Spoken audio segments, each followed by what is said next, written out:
جو چیز میں آپ کو بتانا چاہتا ہوں وہ سنتے رہیے نوجوانوں. یہ تقریر میری آج کی اور دوسری جگہوں کی تقریروں سے بالکل الگ ہے، بالکل الگ ہٹ کر ہے. غسان کا بادشاہ، شاہ غسان، جس کا نام جبلہ ابن ایہم ہے، بہت بڑا بادشاہ ہے غسان کا، عیسائی ہے، اسلام سے متاثر ہو گیا، اسلام کی تعلیمات سے متاثر ہو گیا، پربھاوت ہو گیا، اور سوچنے لگا کہ اب میں اسلام قبول کر لوں تو بہتر ہے، کیونکہ اسلام دن پہ دن بڑھتا جا رہا ہے، اسلام کے اندر خوبیاں ہی خوبیاں نظر آ رہی ہیں. لیکن وہ سمجھ رہا تھا کہ میں تو عیسائیوں کا بادشاہ ہوں اور کئی مرتبہ عمر سے ٹکر لے چکا ہوں، عمر مجھ سے ناراض ہوں گے، امیر المومنین عمر فاروق مجھ سے غصہ ہوں گے، پتہ نہیں میں اسلام قبول کرنے چاہوں تو وہ میرے اسلام کو مانے بھی یا نہ مانے، کہیں میری گردن نہ اڑا دیں. اس لیے شاہ غسان اپنا ایک قاصد، اپنا ایک دودت، اپنا ایک ایلچی لیٹر لکھ کر، خط لکھ کر امیر المومنین کے پاس بھیجتا ہے. غسان کا بادشاہ جبلہ ابن ایہم ایک لیٹر لکھتا ہے اور اپنے دودت کے ذریعے، اپنے قاصد کے ذریعے وہ لیٹر بھجواتا ہے کہ حضرت عمر فاروق سے یہ پوچھو کہ شاہ غسان جبلہ ابن ایہم، غسان کا بادشاہ جو عیسائی ہے، وہ اسلام قبول کرنا چاہتا ہے، کیا میری اسلام میں انٹری ہوگی یا نہیں ہوگی؟ اس نے ایک قاصد کو بھیجا کہ اب پتہ چل جائے گا میرے قاصد کے ساتھ عمر کیا سلوک کرتے ہیں، میرے بھیجے ہوئے دودت کے ساتھ عمر کیا سلوک کرتے ہیں. اگر اچھا سلوک کیا تو ٹھیک، میں اسلام لے آؤں گا، اور نہیں تو پھر میں عیسائی بنا رہوں گا. جب وہ قاصد، وہ دودت حضرت عمر فاروق کے پاس آیا اور امیر المومنین کو وہ لیٹر دیا، حضرت عمر نے اس لیٹر کو پڑھا اور پڑھنے کے بعد اسی لیٹر پر جواب لکھوا دیا کہ تم فوراً چلے آؤ اور اسلام قبول کر لو. اسلام قبول کرنے کے بعد تمہارے اوپر کوئی نقصان نہیں ہے، تم سے کوئی انتقام نہیں لیا جائے گا، تم سے کوئی بدلہ نہیں لیا جائے گا. شاہ غسان نے جب جبلہ ابن ایہم نے یہ لیٹر پڑھا تو بڑا تعجب کرنے لگا کہ حضرت عمر فاروق رضی اللہ تعالیٰ عنہ نے اتنی آسانی کے ساتھ میرے اسلام قبول کرنے کی بات مان لی اور پرانی دشمنی سب بھول گئے. اس کو حضرت عمر کی یہ سادگی پسند آئی. اس نے اپنے 500 گھڑ سواروں کو لیا، 500 ساتھیوں کو لیا اور اپنے گھوڑوں پر بیٹھ کر وہ مدینے کی طرف سفر کرنے لگا. اپنے ساتھیوں کے ساتھ جیسے ہی مدینے آیا تو حضرت عمر فاروق کا شہر مدینہ آنے سے پہلے اس نے ایک جنگل کے اندر خیمہ ڈالا، ایک جنگل کے اندر پڑاؤ ڈالا، اور یہاں آنے کے بعد رک گیا اور یہیں سے اس نے خبر بھیجی کہ میں آ چکا ہوں، اب میں آپ سے ملنے آؤں یا نہیں آؤں. حضرت عمر فاروق نے اس کو اجازت دے دی کہ جب تم آ ہی چکے ہو تو اب شوق سے تم مدینے کے اندر داخل ہو جاؤ. حضرت عمر نے اپنے صحابہ کو بھی لگا دیا کہ ان مہمانوں کی اچھی طریقے سے مہمان نوازی کرنا. وہ شاہ غسان بہترین مکٹ و تاج پہنے ہوئے، دونوں طرف اس کے ڈائمنڈ ہیرے لگے ہوئے، قیمتی ہیرے لگے ہوئے، کبوتر کے انڈے کے مانند قیمتی ہیرے جڑے ہوئے تاج پہن کر وہ عیسائیوں کا بادشاہ، غسان کا بادشاہ جب مدینے میں اپنے 500 ساتھیوں کے ساتھ داخل ہوتا ہے تو حضرت عمر فاروق نے اس قافلے کا بہت سواگت کیا، بہت اچھی خاطر مدارات کی اور ان کی مہمان نوازی کی اور کلمہ پڑھا کر اس کو اسلام قبول کروا دیا. وہ مسلمان ہو گیا. شاہ غسان عیسائیوں کا بادشاہ وہ مسلمان ہو جاتا ہے. جو یہ واقعات میں نے آج تک کسی اور تقریر میں اپنی 20-22 سال کی زندگی میں تقریری دور میں نہیں بتائے، جو آج میں نے آپ کے سامنے یہ رکھا ہے. وہ شاہ غسان جب مدینے میں داخل ہوتا ہے 500 ساتھیوں کے ساتھ اور اسلام لے آتا ہے، حضرت عمر فاروق اس کی عزت و خاطر مدارات کر رہے ہیں. انہی دنوں میں حج کا سیزن شروع ہو جاتا ہے، انہی دنوں میں حج کا سیزن شروع ہو جاتا ہے. مدینے سے لوگ مکے کی طرف حج کرنے جا رہے ہیں. حضرت عمر فاروق نے شاہ غسان سے جبلہ ابن ایہم سے کہا کہ کیوں نہ آپ کو بھی حج کا موقع مل رہا ہے، تم بھی چلو. اور تم بھی حج کر لو، ہم لوگ جا رہے ہیں حج کرنے کے لیے۔ آئے غسان کے بادشاہ، تمہیں بھی حج مبارک ہو، اور میں چاہتا ہوں کہ تم بھی میرے ساتھ حج کرنے کے لیے چلو۔ وہ بھی تیار ہو گیا، اور شاہ غسان جب تیار ہوتا ہے حج کرنے کے لیے، روانہ ہوا اپنے ساتھیوں کے ساتھ، اور یہ سب لوگ جب مکے میں پہنچے تو الگ الگ ہو گئے۔ چلو جاؤ، اب طواف کے بعد ملیں گے، عمرے کے بعد ملیں گے، بعد میں ملاقات ہوگی۔ حضرت عمر بھی طواف کرنے لگے، اور خانہ کعبہ پہنچنے کے بعد شاہ غسان بھی طواف کرنے لگا۔ ایک خوبصورت لنگی پہنے ہوئے تھا احرام کی شکل میں، اوپر ایک چادر ڈالے ہوئے تھا، اور بہترین قسم کی ایک لنگی پہنے ہوئے تھا۔ بادشاہ تھا، چونکہ وہ پیسوں کی اس کے پاس کوئی کمی نہیں تھی۔ وہ طواف کرنے لگا۔ دوران طواف ایک نوجوان صحابی سے، جو اعرابی تھا، جو دیہاتی تھا، وہ نوجوان صحابی بھی طواف کر رہا تھا۔ بھیڑ زیادہ ہونے کی وجہ سے اس نوجوان آدمی کا پیر شاہ غسان کی لنگی کے اوپر رکھ گیا۔ ایسے وہ طواف ہو رہا تھا تو ایسے وہ پیر سے لنگی دب گئی، شاہ غسان کی لنگی دب گئی۔ شاہ غسان جب آگے بڑھا تو اس کی لنگی کھل گئی، شاہ غسان کی لنگی کھل گئی۔ چادر اتنی لمبی تھی اوپر والی، جو نیچے تک تھی اس کی شرمگاہ نہیں دکھائی دی، ستر نہیں کھلا، اس کی لنگی کھل گئی۔ اس نے جلدی سے، نوجوان نے، اس مسلمان صحابی نے جلدی سے اس کی لنگی اٹھا کر اس کو دی کہ بھائی غلطی سے، دھوکے سے میرا پیر تمہاری چادر پر، تمہاری لنگی پر رکھ گیا۔ شاہ غسان نے دیکھا ایک غریب آدمی جس کے احرام میں پیوند لگے ہوئے ہیں، جس کے کپڑے میں جوڑ لگے ہوئے ہیں، اس کمینے نے، اس کمبخت نے میری لنگی کو اپنے پیر سے دبا دیا۔ شاہ غسان پیچھے مڑا اور اس نے ایک زوردار تھپڑ اس مسلمان نوجوان کو، اس صحابی کو مار دیا۔ دیکھو اس لڑکے کو روکو تو لال لائٹ مار رہا ہے۔ یہی ماں باپ نے سکھایا ہے۔ اتنے اتنے سے بچے ہیں، ان کو یہ بھی نہیں معلوم لائٹ کہاں ماری جاتی ہے۔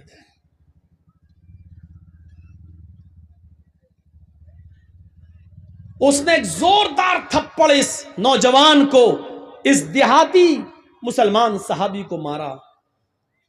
تھپڑ اتنی زور کا لگا کہ اس نوجوان دیہاتی صحابی کی آنکھ پھوٹ گئی، اس کی ایک آنکھ باہر آ گئی۔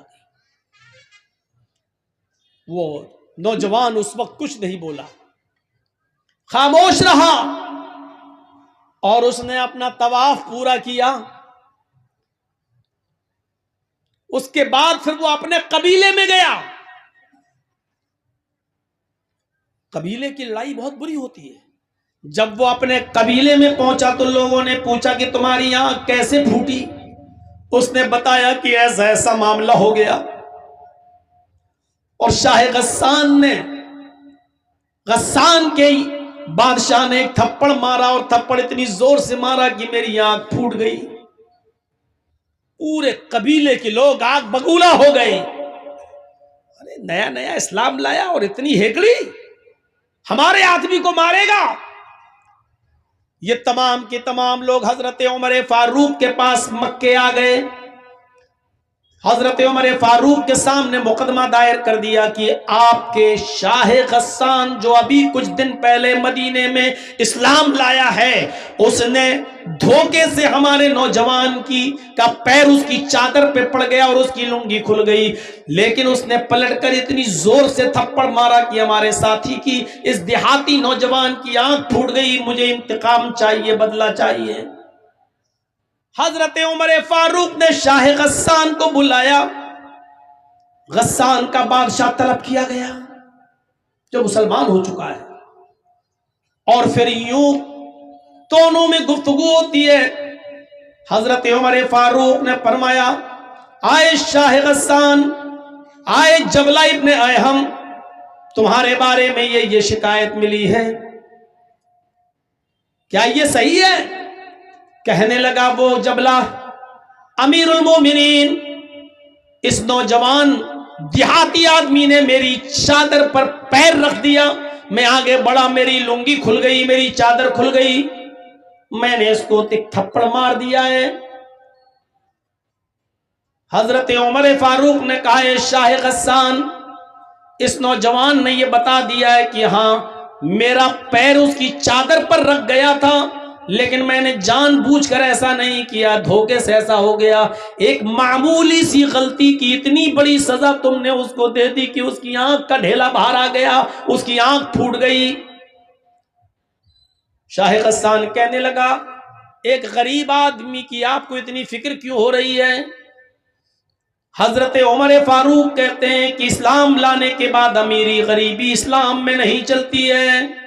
آئے شاہ غسان، اسلام جتنا امیروں کے لیے اتنا ہی غریبوں کے لیے ہے، اور مجھے اس کو انصاف دلانا ہے، اس کو نیائے ملنا چاہیے۔ شاہ غسان نے کہا ٹھیک ہے، تو پھر بتائیے کہ مجھے کیا کرنا ہوگا، بتائیے میں کیا کروں، انصاف کا تقاضا کیا ہے، کیا کروں؟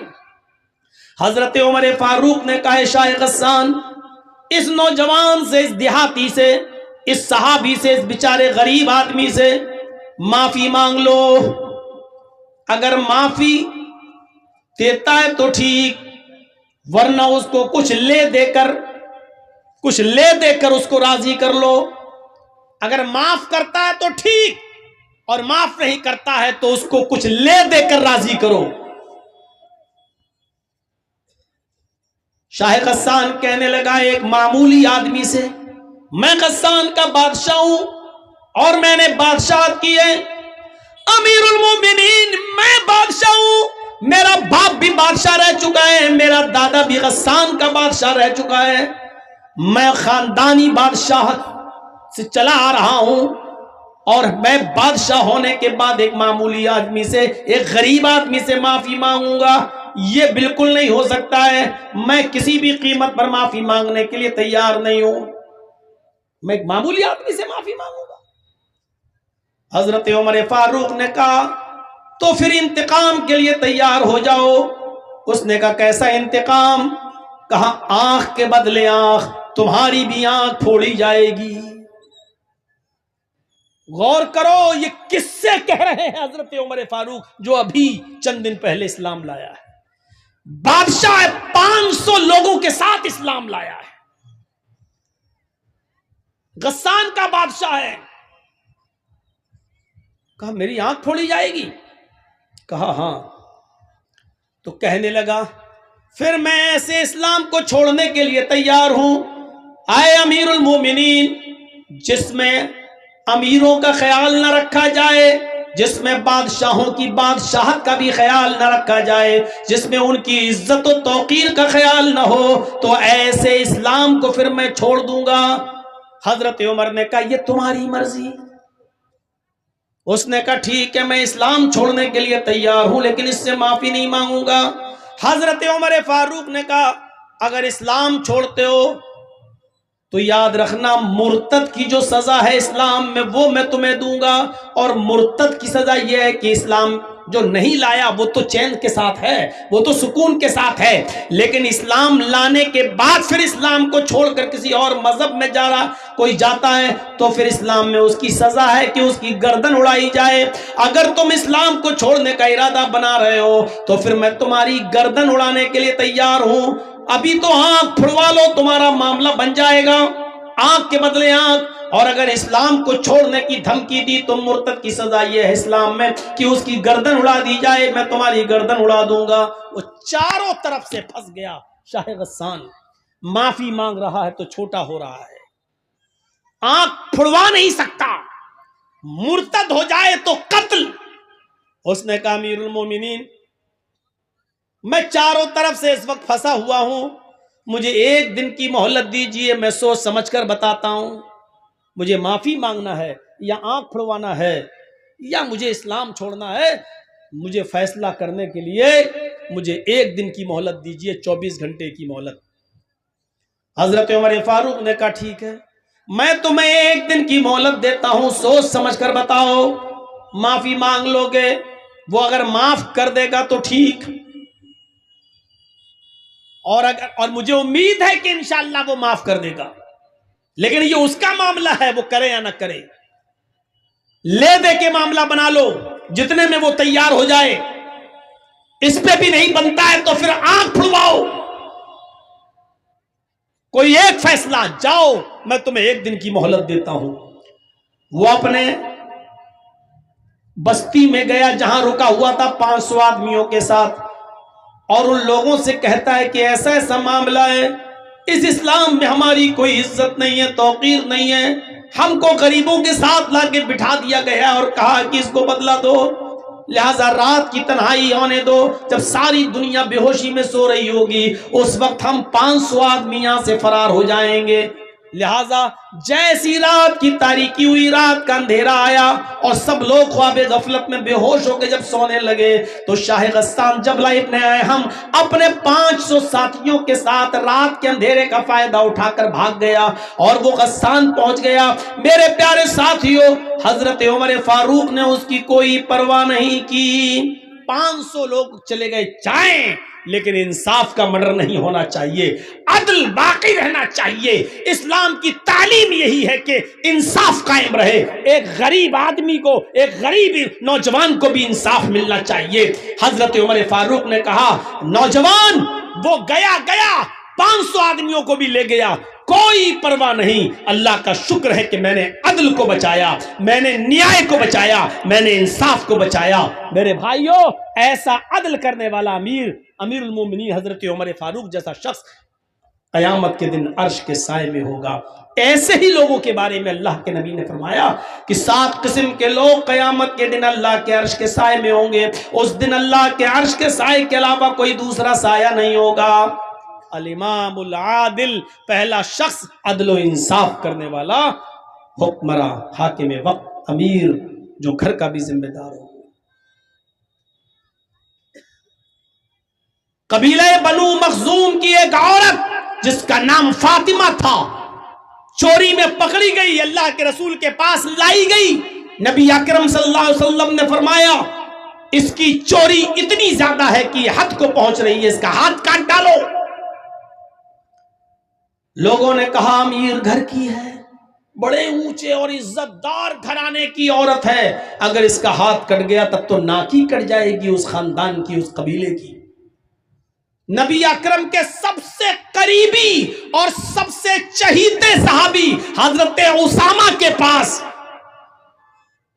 سفارش کے لیے بھیجا گیا اسامہ کو کہ آپ اللہ کے رسول کے بہت قریبی لوگ ہیں، قریبی ہیں، آپ نبی سے سفارش کیجئے، شاید اللہ کے رسول آپ کی بات مان جائیں اور اس عورت کا ہاتھ نہ کٹوائیں۔ اللہ کے رسول نے اسامہ سے کہا آئے اسامہ، اتشفع فی حد من حدود اللہ، فی حدود اللہ، کیا تم اللہ کی حدوں میں سے ایک حد کے لیے سفارش کرنے آئے ہو؟ یہ اللہ کی قائم کردہ حدیں ہیں اور تم کہتے ہو کہ میں اس عورت کو چھوڑ دوں؟ یہ سزا محمد نے نہیں، محمد کے رب نے نافذ کی ہے۔ پہلے زمانے کے لوگ اسی لیے برباد ہوئے ہیں کیونکہ ان کے امیر جب کوئی غلط کام کرتے تھے تو ان کو چھوڑ دیا جاتا تھا، اور ان کے ضعیف و کمزور لوگ جب کوئی غلط کام کرتے تھے تو ان کو سزا دی جاتی تھی۔ نہیں، اس عورت کا بھی ہاتھ کاٹا جائے گا، تمہاری بھی سفارش نہیں مانی جائے گی۔ اللہ کے رسول نے سفارش ریجیکٹ کر دی اسامہ کی، اور اس عورت کا بنو مخزوم کے لڑکی کا عورت کا ہاتھ کاٹ ڈالا گیا جس کا نام فاطمہ تھا۔ جب اس کا ہاتھ کٹ گیا تو اللہ کے نبی صلی اللہ علیہ وسلم نے فرمایا لو ان فاطمہ بنت محمد سرقت لقطعت یدہا، اگر فاطمہ محمد کی بیٹی نے چوری کی ہوتی اور آج چوری میں وہ بھی پکڑی جاتی تو آج فاطمہ کا ہاتھ بھی کاٹنے سے محمد رسول اللہ کو کوئی نہیں روک پاتا، اس لیے کہ یہ عدل کا تقاضا ہے اور یہ سزا اللہ تبارک و تعالیٰ کی طرف سے نافذ کی گئی ہے، یہ سزا محمد رسول اللہ کی بنائی ہوئی نہیں ہے۔ اگر آج اس عورت کی جگہ پر محمد کی اپنی بیٹی بھی چوری میں پکڑی جاتی تو زمانہ دیکھتا، دنیا دیکھتی کہ محمد اپنی بیٹی فاطمہ کا بھی ہاتھ کٹوا دیتا۔ یہ ہے عدل و انصاف، اور جس قوم میں عدل و انصاف نہیں ہے سمجھ لو عرش کے سائے میں ان کو جگہ نہیں ملے گی۔ چلیے اب تھوڑا سا اور آگے بڑھیں۔ پہلی چیز ہو گئی ہے عدل و انصاف کرنے والے لوگ، دوسرا کون؟ وَشَابٌ نَشَأَ فِي عِبَادَةِ رَبِّهِ، دوسرا وہ نوجوان جو اپنے رب کی عبادت میں لگا ہوا ہے، اپنے رب کی عبادت میں اس نے سب کچھ بھلا دیا اپنے رب کی عبادت۔ نوجوان شاب نشأ فی عبادت اللہ، اس کا مطلب کیا ہے؟ اللہ تعالیٰ کو جوانی کی عبادت زیادہ پسند ہے۔ بڑھاپے میں تو سبھی عبادت کرنے لگتے ہیں، بچوں کی شادی ہو گئی، اب سب ہو گیا، اب جا رہے ہیں حج کرنا ہے، سب سے نبٹ گئے، اب چلو حج کریں آئے، اب حج کر کے آئے تو اب اللہ اللہ کرنے پہنچ گئے مسجد میں۔ پوری جوانی تو خرافاتوں میں گزار دی، اب جب 2-3 سال کے مہمان رہ گئے، کھوسٹ بڈھے ہو گئے، صحیح سے زبان چلتی نہیں ہے، ہاتھ پیر اٹھ نہیں رہے، اب جا رہے ہیں اللہ تعالیٰ کی عبادت کرنے۔ میں یہ نہیں کہہ رہا ہوں کہ یہ عبادت اللہ کو پسند ہے، لیکن نوجوانی کی عبادت زیادہ پسند ہے۔ غور کرو، وہ حضرت حنظلہ رضی اللہ تعالیٰ عنہ جن کی شادی ہوئی ہے اور آج پہلی رات ہے، رخصت ہو کر بیوی گھر پہ آئی ہے، آج شادی ہوئی، آج پہلی رات ہے، شوہر اپنی بیوی کے ساتھ، حنظلہ اپنی بیوی کے ساتھ سو رہے ہیں۔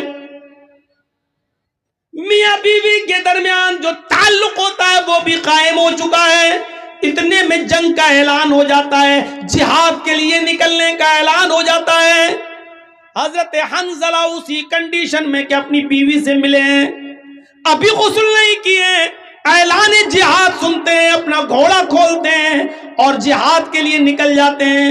بیوی کہتی ہے، اے میرے پیارے شوہر، میں تمہیں روک تو نہیں رہی ہوں، جہاد فرض ہے، تمہیں جانا بھی چاہیے، لیکن کم سے کم غسل تو کر لو، نہا تو لو، ابھی آپ نے میرے ساتھ صحبت کی ہے، میرے ساتھ ہم بستر ہوئے ہیں اور فوراً میدان جہاد میں جانے لگے ہیں، کم سے کم آپ غسل تو کر لو۔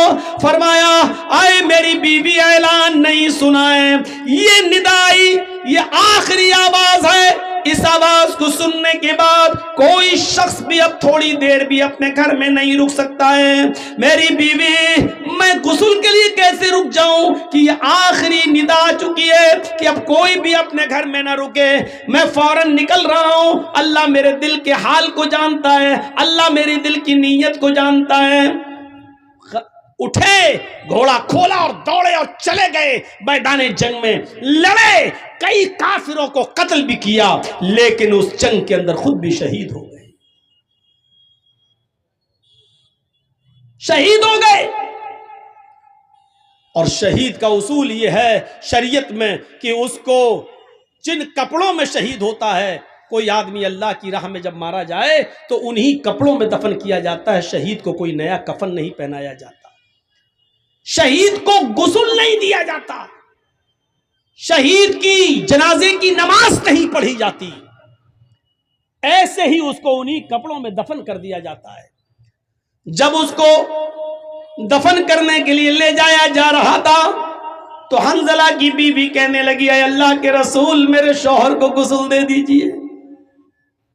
اللہ کے نبی فرماتے ہیں، اے حنظلہ کی بیوی، کیا تجھے پتہ نہیں تیرا شوہر شہید ہوا ہے اور شہید کو غسل نہیں دیا جاتا، اس کو انہی کپڑوں میں کفنایا جائے گا، انہی کپڑوں میں دفنایا جائے گا جس میں وہ شہید ہوا ہے، اور قیامت کے دن اسی حال میں اٹھے گا کہ اس کے جسم سے خون گر رہا ہوگا۔ اللہ گرتے ہوئے خون کو دیکھ کر کہے گا، فرشتوں اس کو جنت میں لے جاؤ، یہ تو میرے لیے ساری چیزوں کی قربانی دے کر آیا ہے، اس کا کیا حساب لوں، اس سے کیا سوال کروں، اس سے کیا پوچھ تاچھ کروں، اس سے کیا کوشچن آنسر کروں، اس کو جنت میں داخل کر دے۔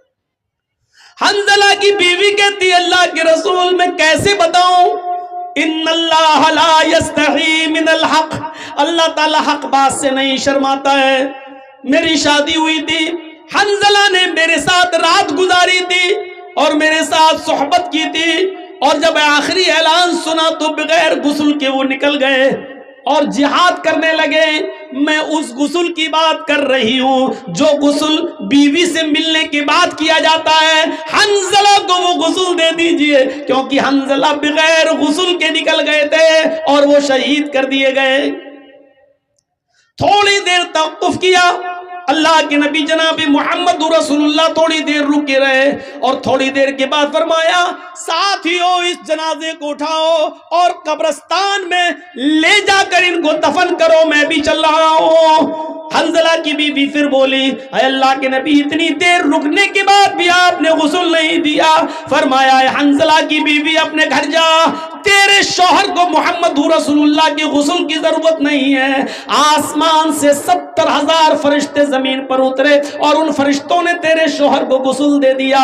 تیرا شوہر غسیل الملائکہ ہے، فرشتوں نے تیرے شوہر کو غسل دے دیا ہے۔ تیرے شوہر کو ہمارے غسل کی ضرورت نہیں ہے، تیرا شوہر فرشتوں کے ذریعے غسل دیا ہوا ہے۔ اور پھر حنظلہ کو دفن کر دیا گیا۔ میرے بھائیوں یہ نوجوانی کی عبادت تھی، اپنی پیاری بیوی کو چھوڑ دیا، پہلی شادی، پہلی رات، 24 گھنٹے بھی اپنی بیوی کے ساتھ نہیں رہ پایا، اور اعلان سنا نکل گیا، جہاد کیا اور قتل ہو گیا، شہید ہو گیا۔ ایسا نوجوان اللہ کے عرش کے سائے میں ہوگا۔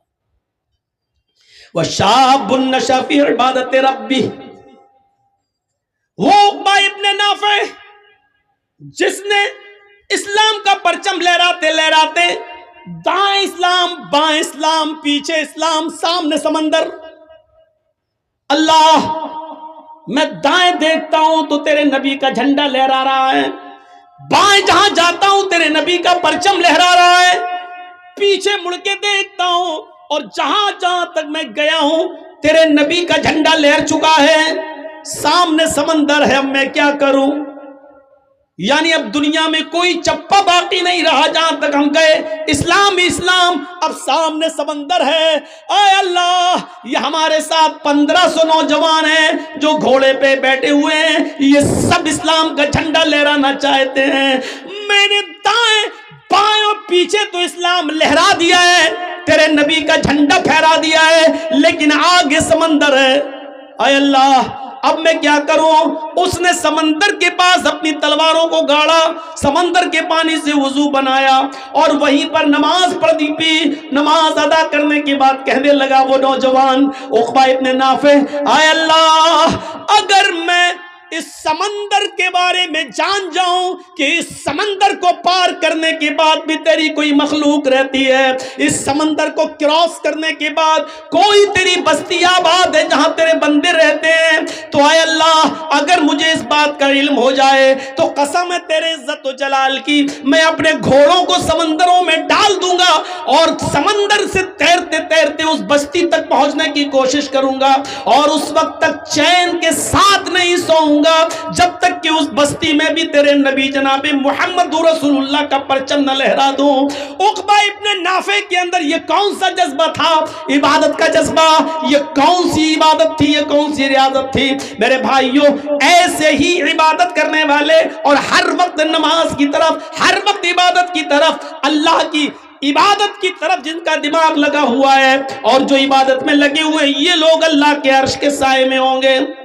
یہ اللہ کے عرش کے سائے میں ہم اور آپ سردیوں کے دنوں میں، دسمبر کی اور جنوری کی سردی میں جو اپنے اوپر سے کمبل نہ ہٹا سکے، جو لحاف کی قربانی نہ دے سکے، جو اپنی نیند کی قربانی نہ دے سکے اور تصور کیے بیٹھا ہوا ہے کہ ہم اللہ کے عرش کے سائے میں ہوں گے، ہمیں جنت ملے گی، میرے بھائیو جنت اتنی سستی اور اتنی آسان بھی نہیں ہے۔ دو چیزیں، عدل و انصاف کرنے والا اور دوسرا وہ نوجوان جو اللہ اپنے رب کی عبادت پہ لگا ہوا ہے۔ اب تیسری چیز پہ آئیے، وَرَجُلٌ ذَكَرَ اللَّهَ خَالِيًا فَفَاضَتْ عَيْنَاهُ وَرَجُلٌ قَلْبُهُ مُعَلَّقٌ فِي الْمَسَاجِدِ، تیسرا وہ آدمی جس کا دل مسجد کی طرف لگا ہوا ہے، جس کی تشریح میں نے ابھی ہلکی سی کی تھی. ظہر پڑھ کے آیا, گھر پہ کام کر رہا ہے, ابھی ٹائم ہے, ابھی عصر میں ٹائم ہے, بار بار گھڑی دیکھ رہا ہے, بار بار سورج دیکھ رہا ہے, بار بار آسمان دیکھ رہا ہے, بار بار کان لگا رہا ہے اذان کی آواز تو نہیں آ رہی. اور جیسے ہی عصر کی اذان ہوئی فوراً مسجد میں عصر پڑھ کے آیا, مغرب کی طرف دماغ لگا ہوا ہے, فوراً مغرب میں مغرب پڑھ کے آیا, گھر پہ کچھ کھانا وانا کھایا, بار بار اس کا دماغ اس کا دل مسجد کی طرف لگا ہے, کب عشاء ہو کب عشاء ہو کب عشاء ہو. اور جیسے عشاء کا وقت ہوا فوراً مسجد میں, عشاء کے بعد سو رہا ہے گھر میں, بار بار بیچ میں رات میں آنکھ کھلتی ہے, بار بار گھڑی دیکھ رہا ہے, بار بار باہر نکل کے دیکھتا کہیں فجر کا وقت تو نہیں ہو گیا ہے. اور جیسے ہی فجر کی اذان کا وقت ہوا فوراً مسجد میں. قلبہ معلق فی المساجد, جس کا دل لٹکا ہوا ہے مسجد میں. حضرت مصعب رضی اللہ تعالی عنہ عامر ابن عبداللہ ابن زبیر کا واقعہ نقل کرتے ہیں. حضرت مصعب ابن عمیر حضرت عامر ابن عبداللہ ابن زبیر کا واقعہ نقل کرتے ہوئے کہتے ہیں کہ وہ سخت بیمار, آخری سانسیں لے رہے ہیں, کافی کمزوری اور جسم میں ان کی نقاہت ہے, کمزوری ہے. اور اتنے میں ان کے کانوں میں اذان کی آواز جاتی ہے. اور نوٹ کیجئے گا یہ مغرب کی اذان ہے, مغرب کی اذان کی آواز ان کے کانوں میں جاتی ہے. اللہ اکبر اللہ اکبر. اذان کی آواز سنتے ہی عامر ابن عبداللہ ابن زبیر کہتے ہیں اپنے گھر والوں سے مجھے اٹھاؤ اور مسجد کی طرف لے کر چلو. بچوں نے کہا رے آپ کی حالت دیکھیے کیا ہے, آپ نہیں جا سکتے, آپ لیٹ رہیے, ایسے ہی لیٹ کے نماز پڑھ لیجئے. عامر ابن عبداللہ ابن زبیر کا جو جواب تھا وہ سنیے. کہتے ہیں کہ میرے بچوں, میں اللہ کے داعی کی آواز پر لبیک کیوں نہ کہوں.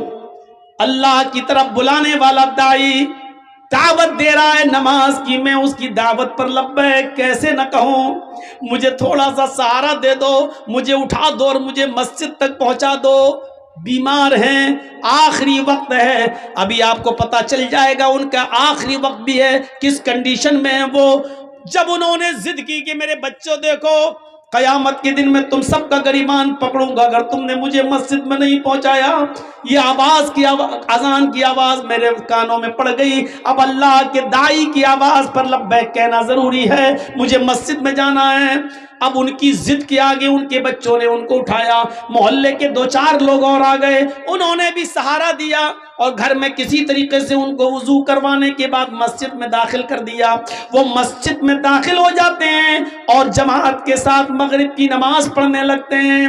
اور جب نماز پڑھتے ہیں تو آپ اندازہ لگا سکتے ہیں کہ مغرب کی 3 رکعتیں ہوتی ہیں, وہ بیٹھ کر نماز ادا کر رہے ہیں. ابھی 1 رکعت ہی وہ نماز ادا کر سکے کہ 1 رکعت نماز پڑھنے کے بعد ان کا انتقال ہو جاتا ہے. وہ اسی مسجد کے اندر 1 رکعت نماز پڑھنے کے بعد انتقال کر جاتے ہیں. اب آپ اندازہ لگا سکتے ہیں کہ وہ کتنے بیمار رہے ہوں گے. اتنی بڑی بیماری کے باوجود وہ یہ کہہ رہے ہیں کہ اذان کی آواز جب میرے کانوں میں پہنچ گئی ہے تو پھر میں اللہ کے داعی اور اللہ کی طرف بلانے والے آدمی کی دعوت پر میں لبیک کیسے نہ کہوں, اس کی آواز پر میں لبیک کیوں نہ کہوں. لہذا مجھے وہاں تک پہنچاؤ. اور پہنچایا گیا اور 1 رکعت پڑھی اور انتقال کر گئے. ان کا دل مسجد کی طرف لگا ہوا تھا. رجل قلبہ معلق فی المساجد, یہ ہے اذان ہو رہی ہے لیکن مجھے مسجد میں پہنچاؤ, اذان ہو رہی ہے مسجد میں پہنچاؤ. یہاں اذان ہوتی ہے ہم لوگ چائے پیتے ہیں, یہاں اذان ہو رہی ہے ہم لوگ بازاروں میں سبزیاں خرید رہے ہیں, یہاں اذان ہو رہی ہے ہم لوگ اپنے کاروبار میں لگے ہوئے ہیں, یہاں اذان ہو رہی ہے ہم اپنے بینک میں نوکری کر رہے ہیں, یہاں اذان ہو رہی ہے ہم اپنے بزنس میں لگے ہوئے ہیں, یہاں اذان ہو رہی ہے ہم اپنے کھیتوں میں لگے ہوئے ہیں, اپنے کاروبار میں لگے ہوئے ہیں. اور تصور ہے کہ ہم جنت میں جائیں. ارے اللہ کے عرش کا سایہ نہیں ملے گا, جنت تو بہت دور کی بات, اللہ کے عرش کا سایہ بھی نہیں ملے گا. امام بغوی نے اپنی مشہور و مایہ ناز کتاب السیر کے اندر عبید اللہ القواریری کا ایک واقعہ نقل کیا ہے. کہ وہ شام بصرہ کے رہنے والے تھے، بصرہ کے، ان کے گھر کوئی مہمان آ گئے۔ ویسے تو وہ 5 وقت کی نماز میں پہلی تکبیر میں مسجد میں رہتے تھے، لیکن آج ان کے گھر میں کوئی مہمان آ گیا۔ مہمان کی دیکھ ریکھ خاطر مدارات کی وجہ سے اس کو کھانا وانا کھلانے میں تھوڑی سی دیر ہو گئی، اتنی سی دیر ہو گئی کہ عشاء کی اذان کے بعد جماعت مسجد میں ہو گئی۔ وہ اپنے مہمان کو کھانا کھلانے کے بعد مسجد کی طرف گئے تو کیا دیکھتے ہیں کہ مسجد سے لوگ نماز پڑھ کے واپس آ رہے ہیں۔ پوچھا کہ کیا ہوا؟ کہ جماعت ہو گئی۔ وہ دوسرے محلے میں گئے کہ وہاں جا کر شاید نماز مل جائے، جماعت مل جائے، لیکن دوسرے محلے میں جاتے ہیں تو کیا دیکھتے ہیں کہ ادھر بھی جماعت ہو چکی ہے۔ انہوں نے بصرہ کی آس پاس کی جتنی مسجدیں تھی کوشش کر کے دیکھ لیا کہ کہیں جماعت مل جائے، کیونکہ جماعت کا ثواب اکیلے نماز پڑھنے سے 27 گنا زیادہ درجہ رکھتا ہے۔ اس ثواب کی امید میں وہ جاتے ہیں کہ نماز ادا کر لوں، جماعت مل جائے، لیکن ان کو بصرہ کی کسی مسجد میں عشاء کی جماعت نہیں ملی۔ تو پھر وہ اپنے گھر آ گئے اور اپنے گھر پر انہوں نے جائے نماز بچھائی، مصلی بچھایا اور عشاء کی نماز وہ پڑھنے لگے۔ جب وہ ایک مرتبہ 4 رکعت عشاء کی پڑھ چکے تو کہنے لگے کہ عشاء کی نماز جماعت کے ساتھ اگر میں پڑھتا تو 27 گنا درجہ ملتا، 27 گنا ثواب ملتا، تو کیوں نہیں میں جماعت کے ثواب کو پہنچنے کے لیے عشاء کی نماز کو 27 بار پڑھ لوں۔ اگر میں 4 رکعت کر کے 27 مرتبہ اگر میں نماز پڑھوں گا تو ہمیں جماعت کا ثواب مل جائے گا۔ تو انہوں نے اپنے گھر میں عشاء کی نماز کو 27 مرتبہ پڑھا، 27 بار، 4 رکعت ہو گئے، چلو دوبارہ کھڑے ہو گئے، پھر 4 رکعت، پھر تیسری بار کھڑے ہو گئے۔ انہوں نے عشاء کی نماز کو کتنی بار پڑھا؟ 27 بار۔ اس کے بعد مطمئن ہو گئے کہ اب مجھے جماعت کا ثواب مل گیا، یعنی انشاءاللہ جو جماعت مجھ سے چھوٹی ہے اس کے برابر ثواب مل جائے گا۔ اس کے بعد جب بستر پہ سونے گئے، علامہ بغوی، امام بغوی سیر میں نقل کرتے ہیں، جب وہ بستر پر لیٹتے ہیں تو خواب میں دیکھتے ہیں کہ وہ گھڑ سواروں کے ساتھ دوڑ رہے ہیں۔ ایک قوم ہے، کچھ لوگ جو اپنے گھوڑوں کو دوڑا رہے ہیں، مقابلہ کر رہے ہیں۔ عبید اللہ القواریری بھی اس قوم کے ساتھ اپنے گھوڑے کو دوڑا رہے ہیں، اور کیا دیکھتے ہیں کہ سارے لوگ آگے آگے جا رہے ہیں، سب کے گھوڑے مجھ سے آگے دوڑ رہے ہیں، میرا گھوڑا سب سے پیچھے کی طرف ہے۔ میرے گھوڑے سے آگے ایک اور آدمی ہے، وہ بھی اپنا گھوڑا دوڑا رہا ہے، میں اس سے بھی آگے نکلنا چاہتا تھا کہ میں نے اپنے گھوڑے کو ایڑ لگائی، میں نے اپنے گھوڑے کو ٹھوکر ماری، میں نے اپنے گھوڑے کو کوڑا مارا کہ آگے نکلے۔ تو مجھ سے آگے جو سواری تھا، مجھ سے آگے جو گھڑ سوار تھا، وہ کہنے لگا، اے عبید اللہ، اپنے گھوڑے کو ایڑ مت لگاؤ، اپنے گھوڑے کو کوڑا مت مارو، مجھ سے آگے نکلنے کی کوشش نہ کرو۔ اے عبید اللہ، تم ہمارے برابر نہیں آ سکتے ہو، ہم سے آگے نکلنا تو بہت دور کی بات، تم کتنا بھی نیا گھوڑا لے لو، اچھے سے اچھا گھوڑے پہ بیٹھ جاؤ، لیکن تم ہمارے گھوڑے سے آگے نہیں نکل سکتے۔ عبید اللہ القواریری کہتے ہیں کہ آخر تم یہ بات کیسے کہہ رہے ہو؟ میرا گھوڑا تمہارے گھوڑے سے اچھا ہے، اور پھر بھی ہم تمہارے گھوڑے سے آگے نہیں نکل پائیں گے، آخر وجہ کیا ہے؟ تو وہ شخص کہنے لگا جو مجھ سے آگے تھا، اے عبید اللہ، تم ہم سے اس لیے آگے نہیں نکل سکتے کیونکہ عشاء کی نماز ہم نے جماعت کے ساتھ پڑھی ہے، اور تم نے عشاء کی نماز جماعت کے ساتھ نہیں پڑھی۔ 27 مرتبہ نماز پڑھنے کے بعد بھی وہ درجہ نہیں ملا جو جماعت کے ساتھ نماز پڑھنے کا ملتا ہے۔ وَرَجُلٌ قَلْبُهُ مُعَلَّقٌ فِي الْمَسَاجِدِ، تیسرا وہ آدمی مسجد، جس کا دل مسجد کی طرف لٹکا ہوا ہے، وہ آدمی اللہ کے عرش کے سائے میں ہوگا۔ نماز کی طرف ایسا دل ہونا چاہیے۔ اب چوتھا آدمی کی طرف آئیے، چوتھے شخص کی طرف آئیے۔ 3 ہو گئے نا، بار بار گنا رہا ہوں تاکہ یاد ہو جائے۔ عدل و انصاف کرنے والا امیر، دوسرا وہ نوجوان جو اللہ کی عبادت میں لگا ہوا ہے، اور تیسرا وہ آدمی جس کا دل مسجد کی طرف لگا ہوا ہے، جو بار بار نماز پڑھ کے آتا اور دوسری نماز کے لیے سوچتا ہے۔ 3 آدمی ہو گئے۔ چوتھا وَرَجُلَانِ تَحَابَّا فِي اللَّهِ اجْتَمَعَا عَلَيْهِ وَتَفَرَّقَا عَلَيْهِ۔ کتنے لوگ ہیں جو آپس میں ایک دوسرے سے نہیں بولتے لیکن ذاتی دشمنی میں؟ لیکن چوتھا آدمی عرش کے سائے میں کون ہوگا؟ وہ آدمی جو کسی کا دوست ہوگا تو اللہ کے لیے، اور کسی سے دشمنی کی ہوگی تو اللہ کے لیے۔ آپ سے ہم نے دعوت و تبلیغ کا کام کیا، آپ کو ہماری بات پسند آئی، آپ ہمارے مرید بن گئے، آپ ہماری دوستی ہو گئی، آپ ہماری باتیں سن رہے ہیں، اس لیے آپ جرجی صاحب آئیے چائے پلا، کیوں؟ اس لیے کہ ہم قرآن و حدیث آپ کو سناتے ہیں، آپ اس لیے ہماری عزت کرتے ہیں، یہ اللہ کے لیے ہے۔ ہمارا آپ کا کیا رشتہ ہے؟ ہمارا آپ کا کیا رشتہ ہے؟ لیکن یہ محبت اللہ کے لیے۔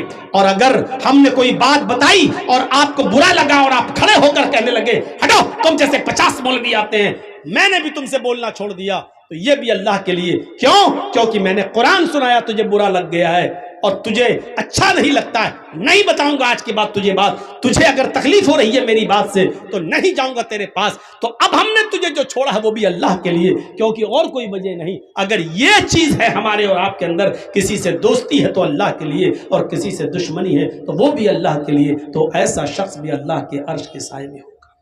اگر ہم آپ کو چھوڑ رہے ہیں تو اللہ کے لیے ہے تب تو ٹھیک ہے، لیکن آپ کو ہم اس لیے چھوڑ رہے ہیں کیونکہ آپ نے میرا پیسہ مار لیا، آپ نے میرا حق مار لیا، آپ نے میری زمین و جائیداد پہ قبضہ کر لیا، آپ نے ہمیں گالی دی، اس لیے ہم آپ کو چھوڑ رہے ہیں، تو یہ لڑائی نہیں ہے۔ محلے والوں کو، گاؤں والوں کو چاہیے کہ صلح کرا دیں، ملوا دیں، کیونکہ کوئی مسلمان کسی مسلمان سے اگر 3 دن سے زیادہ بات نہیں کرتا تو اس کی نماز، اس کی روزہ، اس کی کوئی فرض اور کوئی نفل عبادت اللہ کے یہاں قبول نہیں ہوتی ہے۔ دوستی کرو تو اللہ کے لیے اور دشمنی کرو تو اللہ کے لیے، کسی سے دوستی ہو تو اللہ کے لیے اور دشمنی ہو تو اللہ کے لیے۔ حضرت علی رضی اللہ تعالیٰ عنہ ایک یہودی سے لڑ رہے تھے، تو مجھے مار دے یا میں تجھے مار دوں، چل، دونوں میں لڑائی ہو رہی، دونوں چل، تو تلواریں دونوں نہیں، ہاتھ سے کشتی ہو رہی ہے، لڑتے لڑتے لڑتے لڑتے کبھی علی اوپر کبھی علی نیچے، کبھی یہودی اوپر کبھی علی نیچے، کبھی علی اوپر یہودی نیچے۔ میرے بھائیوں، اس طریقے سے لڑائی ہوتے ہوتے ایک موقع آیا کہ حضرت علی نے یہودی کے سینے پر چڑھ کر اس کا گلا دبا دیا، اور پکڑ کے کس کے اور زور سے اس کا گلا دبانے لگے۔ یہودی نے اپنے منہ میں تھوک جمع کیا، ایسے کر کے، اور تھوک دیا حضرت علی کے منہ پر۔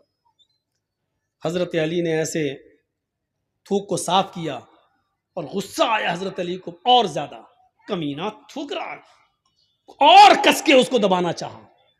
ابھی تو جب دبا رہے تھے، لیکن جب اس نے تھوکا تو اور غصہ آ گیا، لیکن جب اور غصہ آیا تو اس کو چھوڑ دیا، کہا چل بھاگ جا، میں نے تجھے چھوڑ دیا۔